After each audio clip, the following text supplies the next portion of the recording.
So it's 11:02 Eastern. So let's get underway, and especially in respect for PK Lim, who's the furthest away, attending from Asia. So it's almost midnight there. So thank you for joining us. And thank you all for joining me. This is to me an exciting day because we're bringing together the graduates from individuals that have taken the ISO 20700 training either in Canada or at the Global Institute. Otto, who's joined us, has taken the training. He's also an instructor of ISO 20700 now for Global Institute, and he's also now the chair of the Global Institute. So welcome, Otto. Thank you for joining us. So in terms of updates, we've been working on the standard in terms of the checklist. But before that, I thought I would just bring you up to date on the checklist a little bit, because this is we've gone 5 years now since the standard was released, and ISO typically does have a look every 5 years at each of its standards to have a thought about whether number one, they want to continue with the standard as it is. Number two, whether it needs any enhancements. And then number three, whether it's not being used in the marketplace and they should just drop it as a standard. So what they've done, started about a month ago, they started polling all of the national standards institutes with a series of questions trying to understand how well the institute is, how well the standard is being used. So ICMCI has sent an alert to all of our institutes. I did the same to CMC Canada to say that make sure that your standards people are in touch with your National Standards Association and let them know we are using it, and we do feel that it's helping us out in terms of its usability. Some of the feedback that we've been getting, and this is from the chair. I haven't had this feedback personally, but the chair of ICMCI recently reported that there is some feedback that people would like to see the ISO 20700 become a real standard, so as opposed to the guideline that it is now, and therefore enabling people to be able to certify against it. He feels that's not a major component, and a lot of the national standards institutes that would be involved in any review of the standard would not want to go in that direction. So he doesn't think that's a major possibility at this point. Hi, Maria. Maria is just joining us from CMC Canada. Maria keeps us all Mariah. I'm sorry, Mariah. Mariah keeps us all supported and up to speed. Oh, good. Just happy to be listening in. Thanks. Okay. Thank you very much. You're very welcome. So certification probably isn't in the cards, because if, especially even from our perspective, if you think about it, the certification would require some demonstration of competence, which would be experience plus an exam that would have to be passed. So it would lengthen the amount, it would lengthen the course substantially in order to be able to get that in place, and it would make it more difficult for people to attend and to attain the standard. So from our perspective, at least at the end of this 5-year period, we're feeling that certification probably isn't necessary. We're getting what we need out of it now, but we've only gotten rolling in the last 2 years because it took us a few years to get the checklist and so on inside. So over the next period, this is one of the things that we would want to look into. So anyway, looking forward to receiving. We'll have general discussion very shortly. In terms of logistics, just to let you know, we booked 90 minutes. I don't know if we'll need 90 minutes or not. This is the first one of these that we did, but we'll take the time that we need up to that 90 minutes. It is being recorded, and we will make the recording available to other graduates so that they can share in your thoughts and your experience and hear the questions and answers that we discuss. And we may take some excerpts out of it as well for promo. So if anyone has any issues with that, please do let me know, I'll make sure that we don't feature you then specifically if there are any excerpts. But in terms of the entire thing, we won't be able to do much about that. It will be available on our YouTube channel. So in terms of the checklist training itself, that is moving ahead. We're having a meeting of all instructors next week, in fact. So all instructors from around the world to give feedback to ICMCI and to give them recommendations on what we need to do going forward. So I'll be interested in your comments on that in a couple of minutes. In terms of the way in which it's being delivered, in most countries of the world, it is still being delivered as a live in-classroom or virtual session.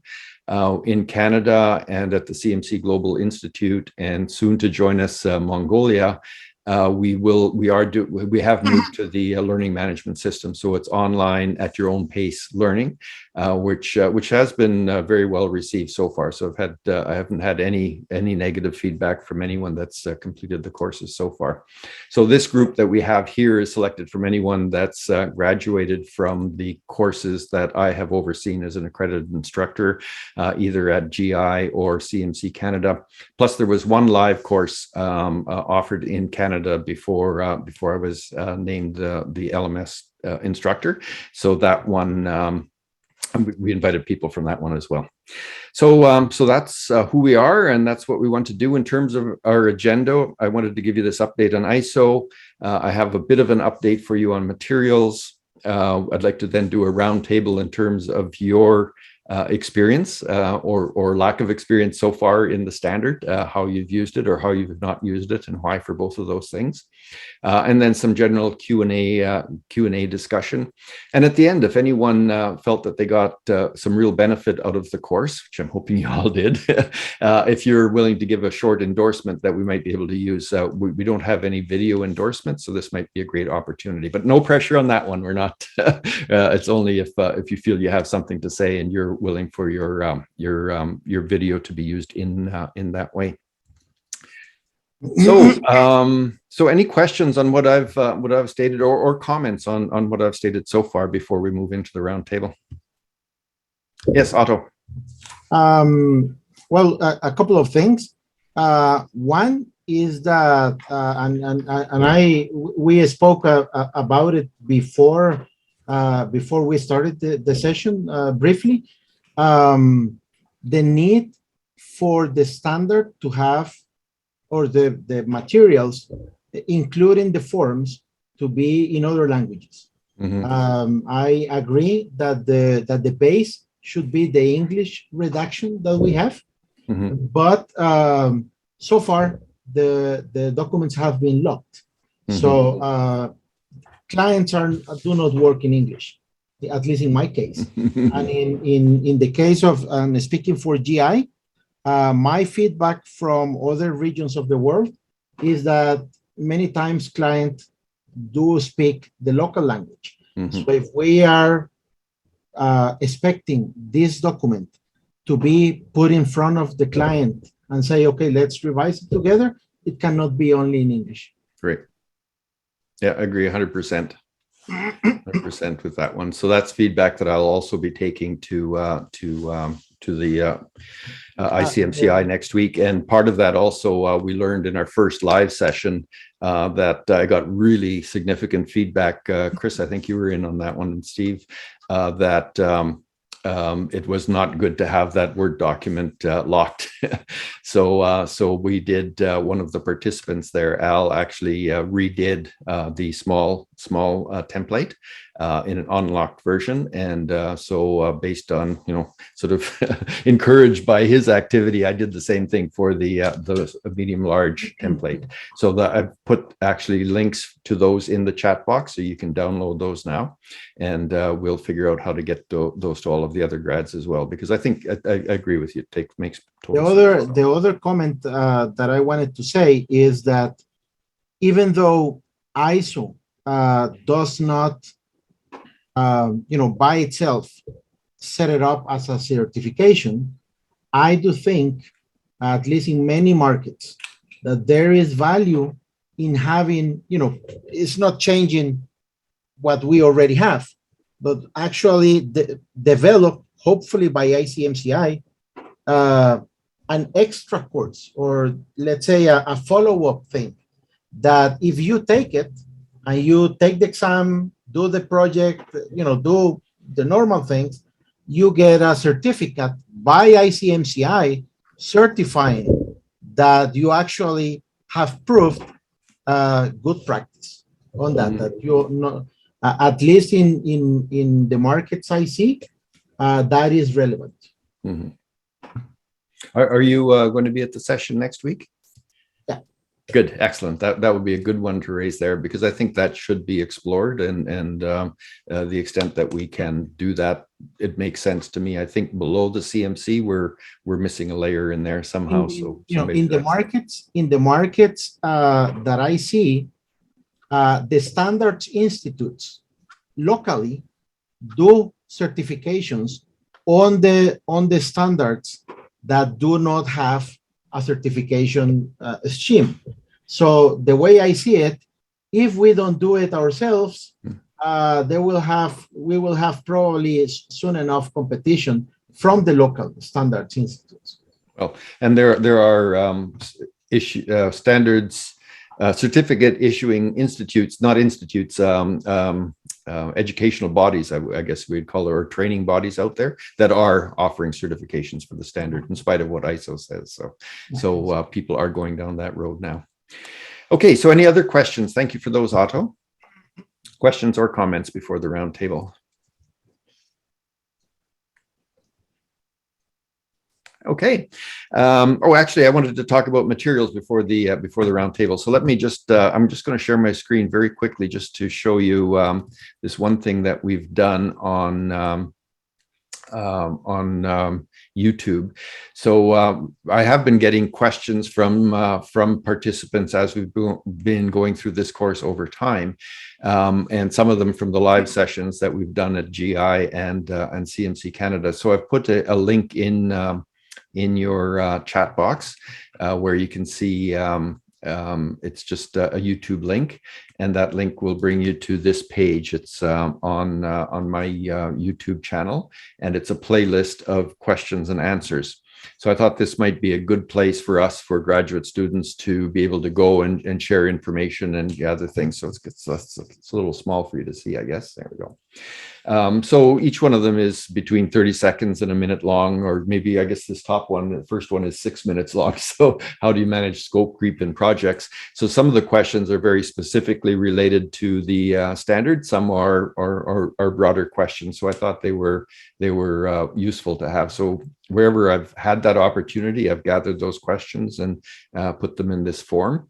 And then the recording of this session as well, we will put in there. So it's again an additional resource for anyone who has graduated from the course. It's open because I think it's also good promotion for us in terms of somebody finding those Q&As might be encouraged to actually attend.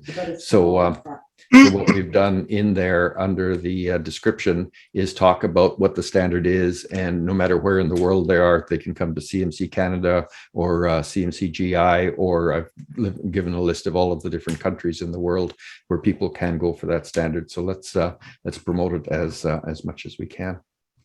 So that's there for you. And then as I mentioned, I did put in the chat box the two new checklists, so one for small and one for large. So if you just click on that, it will download to your PC. Okay, let's start our round table. And the way I usually do it is randomly in the order of which people appear on my screen. So Wes, as you were the first one to log in, you're up. So I'd be very happy to hear from you in terms of your use. You're one of our more recent graduates, so you might not have a lot to say, but I'd be very interested in your comments on the standard and how you plan to use it. Yes, yeah, I haven't used it yet because I just recent completed the course, Dwight. But I really did enjoy the course. I found the standard and the checklist was a great way to collect thoughts. So I think it's going to be a strong service to start offering clients that are looking to go down that route for sure. And again, I'm taking your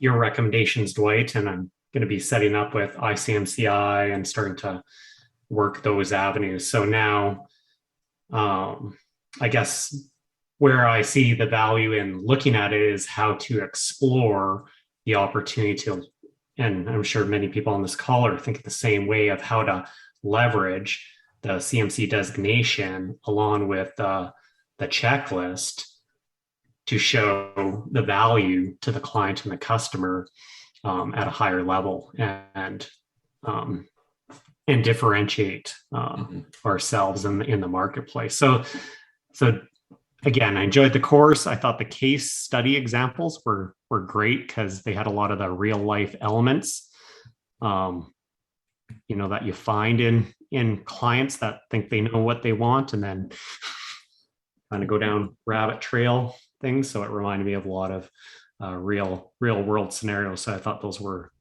well done in the learning management system. And I like the ability to, it wasn't a live class, so you lacked that, but you also had the videos. So I think it's great that you're recording these sessions, because there was a lot of value in hearing those shared thoughts as people were going through, but also value in being able to go back at your own time and at your own pace. And I think a lot of the time it's, at least for myself, I find it challenging sometimes to carve out for training. So I find if I can do it, an hour here, hour there, that adds that flexibility for continued learning for sure. Perfect. Thanks very much, Wes. PK, over to you. What are your thoughts about it? And I know you're an instructor in your institute as well, so I'm very interested in your comments. Well, I mainly use it for my consulting work, and I think the sales checklist is very good, and then it really helped me to work out all the steps. Okay, I need to address while talking to the client so that I don't miss out anything. And then it also reminded me to, for example, that in the item 2, the policy side, for example, that on the health and safety.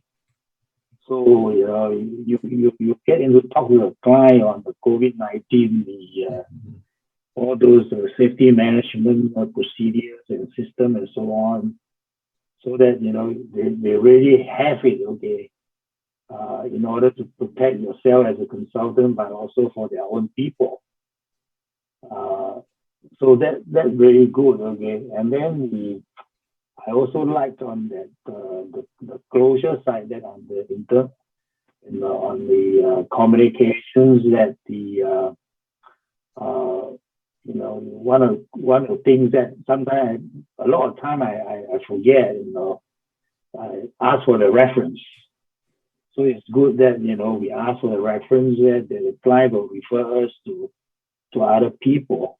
Mm-hmm. And that's very, very important for us as a consultant, so that we can we can get a job and then easily, rather than we go to hunt for the job.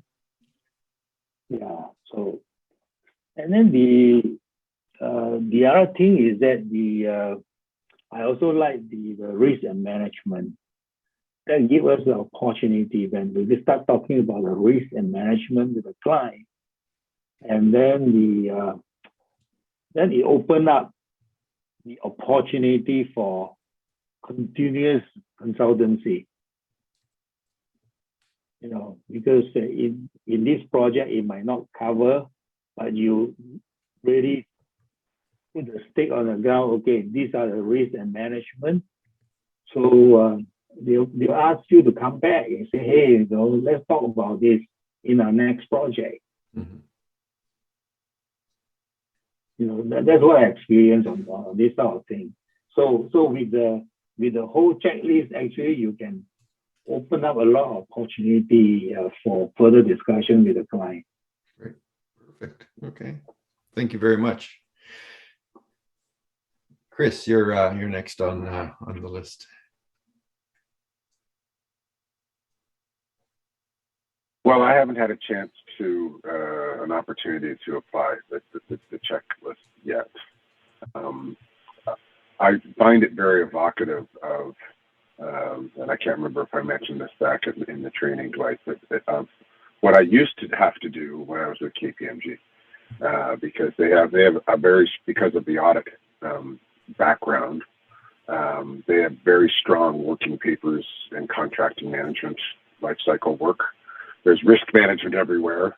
You know, that's what they do. Mm-hmm. So, and I was pretty good at actually. In fact, I became a within the management consulting practice. I actually did file reviews of working papers, which this in effect, you know, is in the form of. I'm not trying to dumb it down or anything, but that's kind of what it is. It's checklist. It's documentation of following process. So that's kind of what the KPMG folks were certainly looking for. And because of the strong audit background, it's all about managing their risk. So I'm pretty familiar with sort of the process. I just haven't had a chance to apply it. And there's clearly some strong parallels between what I used to do with KPMG and what I have yet to have an opportunity to do as an independent practitioner. To be honest, I also over the last year kind of forgot about it, which isn't a good thing. So I should because I do think it could be a differentiator, and I haven't made it so. So I need to do that. Mm-hmm. Yes, excellent. Thanks. Yeah, there's a lot happening in all of our lives, so there's always priorities in terms of how you're going to get to things. So thank you for that, Chris. Steve, over to you. Right, I would be similar to Chris, and even though I've been thinking about this, I haven't had an opportunity to apply it in a new situation. Although I had ongoing situations where I have been thinking about it, and I have deployed some of the concepts. I would say that the value of this to me is making sure they operate within scope of practice, and I deliver to a standard of practice, which is a term I'm starting to use now because I believe that you have to deliver to a minimum quality level to your clients, and you have to minimize risk as much as possible. So I'm on board with this, and I would like the opportunity to continue to provide input to refine this, because I do think that there are opportunities to tighten up some of the definitions. I am also a professional engineer and a PMP, and they teach you certain things that are transferable to the CMC crowd. And like for example, you know, in the areas of communication, risk, policy, stakeholders, and deliverables, there could be some things that could be tweaked in here that would help with these forms. And I could help with that if necessary. Okay. Excellent. Thanks very much, Steve. Richard, are you able to join us with your comments? Yeah, I can come in on voice. I apologize. I'm using my emergency backup laptop as I have multiple machines on my desk. And I work in the IT sector too. So, you know, it's embarrassing, but there you go. Anywho, with apologies. I've integrated the sort of checklist, self-declaration stuff into any boilerplate that we've done. So I've gone back through and reworked all our materials. I have run a 15-person consulting firm. We specialize in sort of helping people with business systems, revisions, envisioning where they're going, et cetera, et cetera. So I've leveraged what's there to the extent that I can, meaning I think everything I've done is completely consistent with the 2700 standard. I'm not aware of immediate, I'll use the word deficiencies, things that I'm sitting back and going, gosh, if only, if only. I would echo some of Steve's stuff because I do have a background in PMI as well as being an accountant by training and so on, change management and all the rest of it. And I go, there's a little tightening that I think might be possible here, but I would encourage that we try to leverage what some of the other organizations have done so that we're not operating at cross purposes.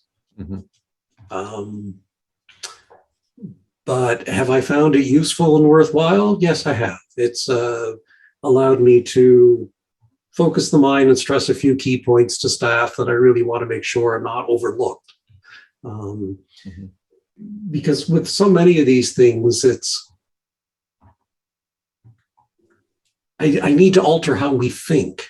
I just need you to have this frame of reference. I need you to use this lens as you look at things to make sure that they're being well done. And I find that's the key value here, is it's giving me that lens. It's giving me that framework through which to do the analysis to make sure that it's meeting the parts. Going to shut up and go back to my blackness, my glowing this. I'm sorry that I say I can't offer a better visually stimulating image. Thank you, Richard. The words and the text in which your name is written are beautiful. So. Thank you very much. I selected that font just for you. Thanks, Richard. I very much appreciate you coming in. Landon, you're next on my screen. Well, hopefully I'm not as technically challenged as Richard. And there you go. I just decided to turn my camera on. Good morning, everyone. So I'm Landon Schmidt. I'm based in Victoria, British Columbia. And I took the training just over a year ago, I guess. And it is somewhat on my mind. And it's particularly pertinent that we're having this now because I am in the process of discussing a new opportunity with a client. Up until now, I have been working with a single client, and at that time, I didn't need to use it, but now is the time to actually get started with it again. So this timing is perfect for me. So I'm looking forward to hearing from everyone. I did like what Richard had to say about consolidating some other pieces from other organizations. Like Richard, I am also a PMP. And there are some pieces in there around stakeholder management and risk management and stuff like that that would be particularly useful as well. So I think the review that ISO is undertaking at the moment is probably right on the money to make us think about where the value is, where we do need to tweak it, how we can embellish it, and continue to push the whole agenda forward and get this rolled out to more and more people, not just for certification's sake, but for actual value to clients as well as consultants. I think there's some real opportunity there. So that's where my head is at. Thank you. Wonderful. Thanks very much. Thanks, Landon. Anis, are you able to share with us? We're doing a roundtable. I noticed you joined us a bit later on our experiences with the course and our opportunities to use the standard with clients, or not. Not yet, but personally, I found it a good tool for the consultant to orient the client. Hopefully, within the next 2 weeks, I will apply it maybe in one of the clients. We might be signing an engagement with them. It's a good guideline, and it is the way how you put it to the client that you are doing it not only as a CMC, but also according to the international standards of the ISO. So I think clients will accept it, especially here in our region, in the Gulf area. They like the ISO system and so on. And this is something new. There is a center of excellence, which I talked to. They are a training and a consulting within an educational institute. And they are eager to take a look at the whole program of the CMC, and in specific to be oriented towards the checklist and so on. Hopefully within they asked me to submit for them some sort of a presentation about it. So yes, it is. I think it's a good tool, When I pass through it, it's easy to follow, good guidelines, good quality, and the clients will feel, I think, comfortable with it. So this is my experience with it so far. Okay, wonderful. Thank you very much, Anis. Mariah, have you any thoughts for us? Mariah was instrumental in getting the LMS version of this course up and running in Canada, and I was delighted to work with you as we did that. Not too much. I will just say that I think this is very helpful for me to understand kind of how you all are using it, and if you've had a chance to implement it and thoughts on kind of changes. I'm just madly taking notes over here on all of your feedback. So I appreciate hearing all of this as well. Okay, thank you very much. No client engagements for me to implement it on, unfortunately, as a non-consultant. Exactly. Yeah. So, this is bringing us to the open section, which is the Q&As or general discussion. Chris, I see your hand is up, so we can get started with you. Good timing then. So Yes. I had a couple of questions that maybe easy to answer. I don't know. So my first question is, let me just refer to where I wrote it down. No, it's actually one. Oh yes.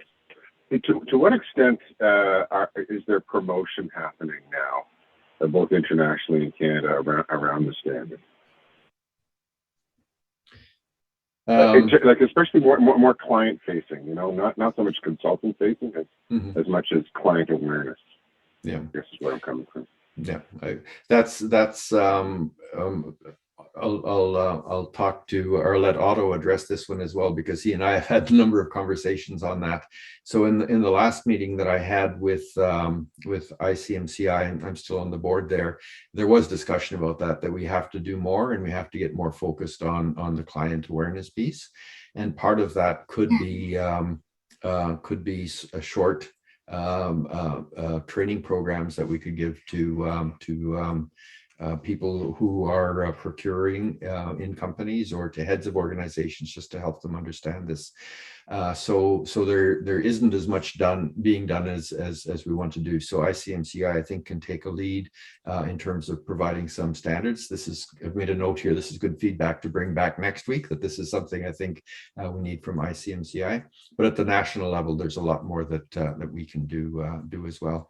So Otto, would you like to share some of the thoughts that you and I have been talking about? Yeah, couple of things. Regarding that, we are in GI, along with you, developing, I would say, we have spoken about two courses. One is an ISO for clients for CEO level or C level, which is basically something very short, more, not a webinar, but not a full course, but it's basically around how to, what you should expect from your MSc CSP, from your management consulting service provider when you hire. And, or, regardless of whether or not you have already your advisor of confidence, but what are the things that, according to best practice, you shouldn't be entitled to ask them based on ISO? And the other thing that is a bigger course than just ISO is a course for procurement officers, because consulting is a category. I do know a lot about procurement. That's one of the areas in which we consult. And, procurement is one of the most unknown categories, because usually the C-level basically kicks out procurement out of the whole decision. And basically they are taking into consideration just to tell them, do the contract with this guy, but we already decided that, or the board has decided that we're going to hire them or him. And in my clients, I've had horror stories where they have bought, over $1 million with one brochure. No deliverables, no conditions. Basically, whatever the consultant did was okay, and we were called up upon fixing whatever they were intended to do. But that happens, and especially in non-mature markets such as Africa and Latin America, that is also a source for corruption. So having good practices for contracting consultants, because in Latin America and in Africa, anyone with a credit card, with a card and a suit, calls themselves consultants, and they have been past ministers or past politicians or past whatever, and that you cannot, from a governmental perspective, you cannot stop the government hiring whoever they want, but you can act upon what are the conditions that you need to set in place when you are hiring something that is called a consultancy. So I think there's a lot of potential in that, and I do think that both CMC and ISO will be market driven. That doesn't, we will not create more CMCs from the consultants side. We will create them from the demand side, when the market starts asking for that. So I think that is basically what we have been spoken, and from the GI perspective, trying to act upon it. The other thing that I wanted to say that I forgot regarding the ISO standard itself is that in some jurisdictions, what you put on the form can have formal contractual implications. So I do a lot of discovery type of projects where you don't know exactly what is wrong, and you're basically jumping in to see whatever it is that it needs to be fixed. So the standard should have like a control form, because sometimes exactly what is that we are going to do is not defined at the beginning. So in order to make it more applicable, we should have as part of the standard, like a control form that as the project develops and some of the definitions are filled at that point, then we have something that is like an addenda. Because if I fill it out with the client in some manner, and then we end up delivering something else out of the discovery, that first document may have contractual implications. Okay, very good. Thank you. That's I've made a note of that one. I think that's a good idea. So Mariah, we've been talking about that on the GI front. So I think this is something that you and I had talked early on about what do we do on the client side. So we can continue that discussion as well. So Chris, you had two questions. I did. Thank you. And it's a related question around promotional materials that we can easily incorporate into our proposals or point clients to it within our proposals. I would think you want to, especially I work in the public sector more than the private sector. Mm-hmm. So therefore many things are prescribed, mm-hmm. but you can differentiate, through, it might not have been asked for in the RFP response, but you can differentiate yourself as using this, just like we try to use the designation itself as a differentiator. It says something about how we work, and the quality of our work and the ethics that we will have said yes to. So I think the ISO standard. So is there a resource base? I'm actually looking through my hard disk trying to find the actual slides that from the real presentation we did, and I can't find them right quickly. So anyways, from the original training. I guess it would be nice to have something that we could point people to, as well as there's usually the half page where you talk about your differentiators. So we do have the ISO 20700.org website, which is the national place, and your name will be there if you attested to that. Oh, that's a good point. Thank you. So that's one place. So it's the global standard, and then we had talked. Mariah and I had talked about a similar kind of a page on the CMC Canada website, where we could have the half page about what the standard is, and then a list of the qualified consultants. So that I know that hasn't made the top of the list. It's been a really busy year, but that is something that is envisioned. Okay, perfect, good. Any other PK? I do promote the ISO 20700 differently. I'm being ICMCI QAC assessors. I assess the IMC Institute worldwide, and the typical questions I would ask whether the institute does do any formal training to their CMC on the ISO 20700. Mm-hmm. And if they don't do, okay, I normally encourage them to do so.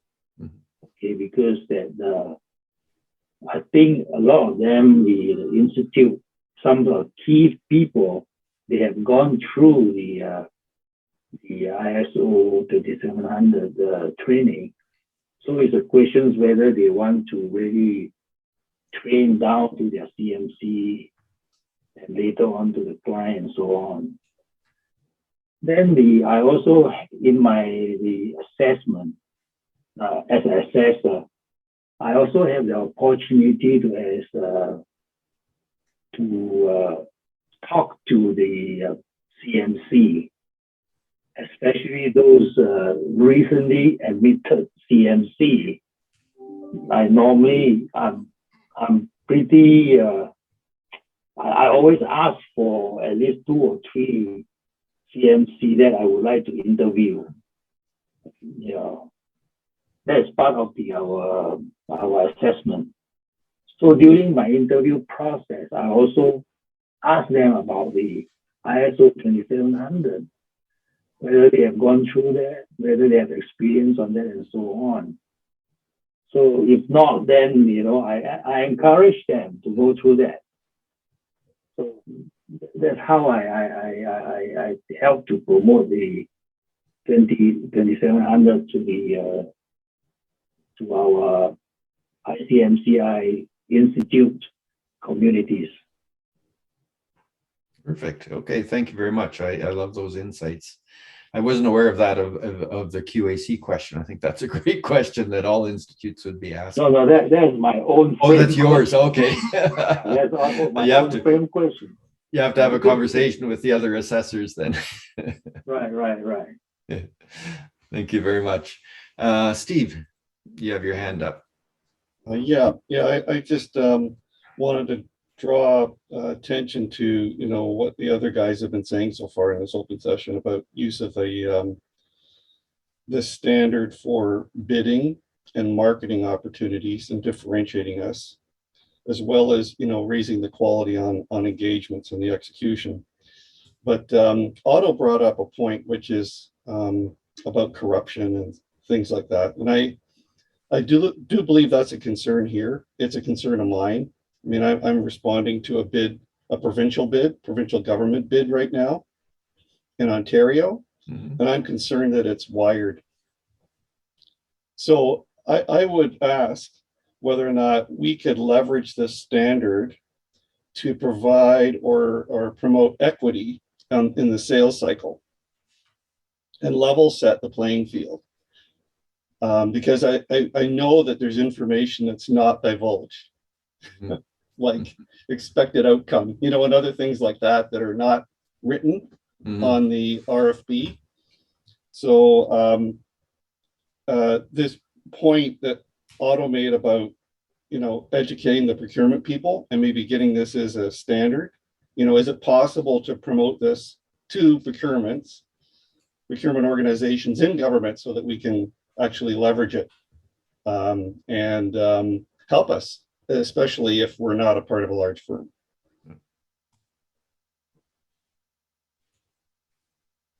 Hey, I think that's I think that's a good insight, and the short answer is yes. How we're not sure, but I think that's something to put on our agenda for sure. Thank you for that. Procurement, the procurement channel is a great channel to push in also why they should be caring for the CMC certification. You know, what it is that they are getting with a CMC. Mm-hmm. Yeah, exactly. Wes, you were up next. Again, I'm newer, so I'm just kind of thinking right now about how to leverage and how to market it. And one of the things that I know I've used previously, being here in CMC in Canada, is I'll sometimes send the client our uniform code of conduct, because then that shows our higher level of ethics that we're adhering to. And so sometimes just having documents like that you can send, that can then be an educational piece that us as consultants can then educate our clients or our prospective clients on, here's the value. And it also sets you up for down the road, if you get in those gray areas, you can bring up that document and be like, you know, these are the things that I have to adhere to as a CMC. So what I think would be beneficial, and it doesn't have to be, you know, super extensive, but even just 1 or 2 pager that kind of highlights the marketing of, you know, why is ISO 2700 important? Why should I look at this? And you could have different targets to procurement officers, to owners, to buyers at different levels in the organization, that then I can provide that, you know, well, here, Mr. Customer, this is the value of moving forward in this level of adoption.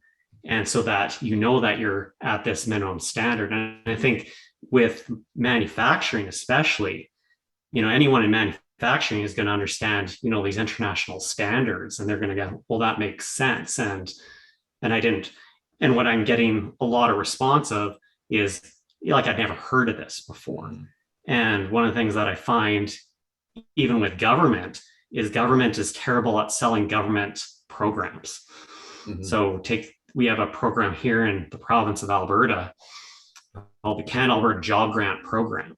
And it's a program for training and that you can leverage to get that actually companies can get back a portion of the tuition and those expense costs.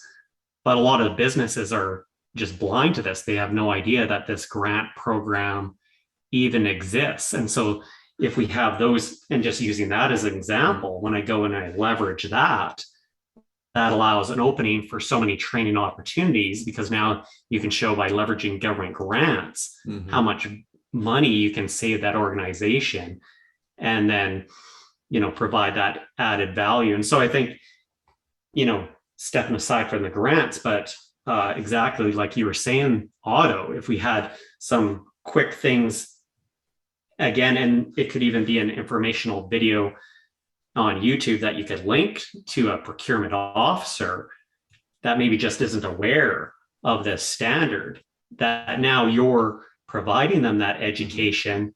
And, you know, FYI, beware of this, because there's lots of corruption, and there's, you know, the snake oil salesmen and the fly-by-nights, because I probably get messages from, you know, weekly, like 20 to 30 different people just via LinkedIn, you know, just this and that. And so you kind of have to watch that as you have those conversations on, you know, what is the level, what is their education. And I think those are the things, at least I saw the value in pursuing the CMC. Like, you have to do a lot of checks and balances, and then adding that ISO. We should be, as CMCs, working towards that higher level, kind of like a CA does, or other professionals, and holding that prestige. And I think even some of those just short marketing things of this is the why. And like you said, Dwight, linking into the ICMCI website where now you can verify, and they can verify, yes, you're actually, you've done that training too. So that adds value as you start sending out those marketing pieces. Okay, excellent. Yeah, I like that idea, because anyone that's a member of an institute has signed the code of conduct. So that using that as another tool to differentiate ourselves is really important. So I like that one. Any questions or general comments? While you're thinking about that, I just want to show you quickly. We still have the web page open. There it is. So if you go to the ICMCI website, icmci.org, it probably completes for me. If you go over to the right-hand side, they have find an expert. I've heard say some that CMCs really aren't expert class, but I like that word personally. And you can come down here, trained in ISO 20700. So that then brings you directly to the ISO 20700 org website. So we have a dedicated website that is for ISO 20700. And if you go to the community, then you can see there's the toolbox here in terms of some materials that ICMCI has developed, the list of institutes where training is available. So if you go there, you can see all of the countries that have instructors that have been trained. And you can also find the trained consultants here, and the trained consultants. Oh, this is other organizations. Sorry, I went down before. So this is interesting as well, that we have contracted with 2 other professional organizations where they use our checklist to train their consultants in the standard. So list of trained consultants, there it is. Oh, looks like it's almost time for my lunch break. So here we go. So here we come with all the different countries. So here's CMC Global Institute. You can find all of the instructors there. And if you go to CMC Canada, the other ones that we have on the list, you find all the trained instructors there. So on this ISO 20700 website, there are a number of different resources that are available that are helpful. So that these are some of the things that you might bear in mind as well for promotion. Okay. Any other questions, comments, discussion, thoughts? I would like to say, and I will say it next week, that I think the awareness, and there is some marketing material geared mainly towards clients that may be relevant at local level.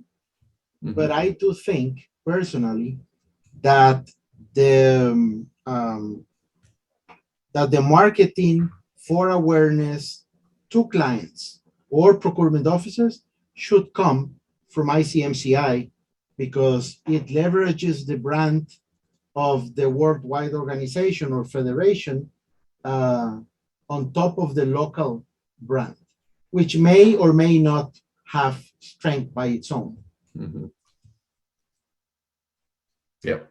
I think so. It is a multi-layer approach, and there are things that can be done globally that create credibility, and things that can be done nationally, and then things that can be done between the consultant and the client. So all 3 of those need to be in place, and they should all reinforce each other. So we do have work to do on that. The other thing is that the assets that ICMCI produce on these things, it doesn't have to be something very big. It's something shareable, preferable in video, mm-hmm. Because that gets more likes, mm-hmm. And hopefully in a way in which the institutes can supply localization for language. So, for example, if we have the original in English, then we supply the translation of whatever it is for Spanish, Finnish, French, any other language, so that at the end it becomes, with one asset, you have actually 10x type of assets, because you have it in different languages. And then you have all these things running around in social media aimed at clients. Yeah, exactly. Wes, did I see you with your hand up? I was just lowering it. I forgot. Oh, I see. Okay. No problem. No problem. So- Okay. Yes, Landon. While I support using international languages for this material, we need to make sure that if we're going to do the conversion of this material, that it needs to be in a final state. Because we don't want to do this multiple times. And I also recommend that we start with common languages, which would be an obvious choice, but also get some feedback from people in those other languages to make sure that the material is written in a tone that is appropriate for those cultures, and making sure that it has a good fit and then be able to be used in the future. Okay, so I had thought it would be between 60 and 90 minutes. I wasn't sure how much discussion we'd have, so we're at the 60-minute. Is there any other final comments, or any besides me wishing good wishes to all of you in your use of the ISO 20700 standard? Okay. I just wanted to mention that what Landon said is very important in terms of that the content that is being used needs to be controlled, so that the tone, the message is always the same, and the asset is the same, so that we don't have 10 different versions of what ISO is. Yeah, perfect. Very good. Richard had to leave. I see he's just gone. So thank you all. I really appreciate your coming together. We'll do this at least quarterly. As our ranks get bigger, we may start doing it a bit more often, so people don't feel they have to come into every one. But I think it's a great opportunity for us to share information. So we will continue doing this. And thank you for joining us today. I really appreciate your time. Thanks, Dwight. I think it was Thanks, useful. Thank you. Thanks, everybody. Thanks.